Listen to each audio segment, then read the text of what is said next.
Hyderabad 61వ police కమిషనర్గా senior IPS అధికారి CV Anand బాధ్యతలు స్వీకరించారు. సోమవారం ఉదయం సిపి కార్యాలయంలో ప్రస్తుత సిపి శ్రీనివాస్ రెడ్డి నుంచి ఆయన ఛార్జ్ తీసుకున్నారు.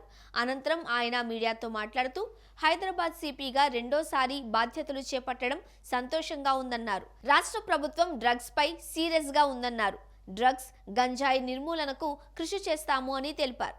నగరంలో లా అండ్ ఆర్డర్ను మరింత మెరుగుపరుస్తామని చెప్పారు. ఫ్రెండ్లీ పోలీసింగ్ అనేది పోలీస్ డిపార్ట్మెంట్లో ఒక భాగము అని వెల్లడించారు.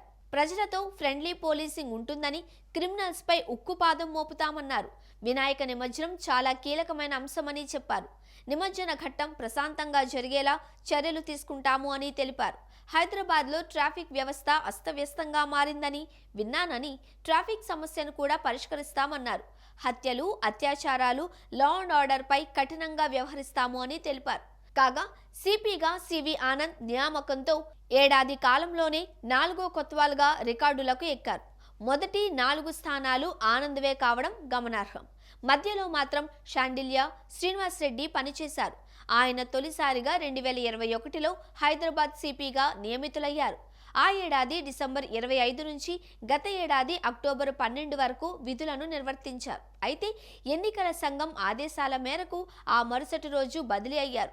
అప్పటి నుంచి గత ఏడాది డిసెంబర్ 13 వరకు సందీప్ శాండిల్య పోలీస్ కమిషనర్గా వ్యవహరించారు.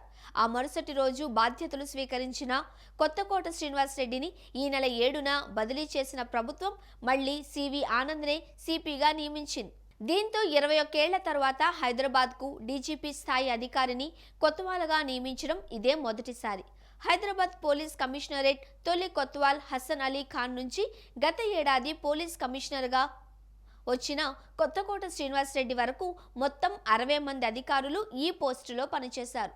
సివి ఆనంద్ సంఖ్య 61 కాగా ఇప్పటి వరకు 7గురికి మాత్రమే రెండోసారి నగర పోలీసు చీఫ్గా పనిచేసే అవకాశం దక్కింది.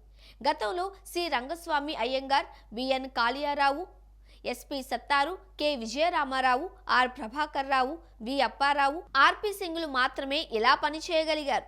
2003లో ఆర్పి సింగ్ తర్వాత 21 ఏళ్లకు సివి ఆనంద్ ఈ అరుదైన రికార్డు సాధించారు.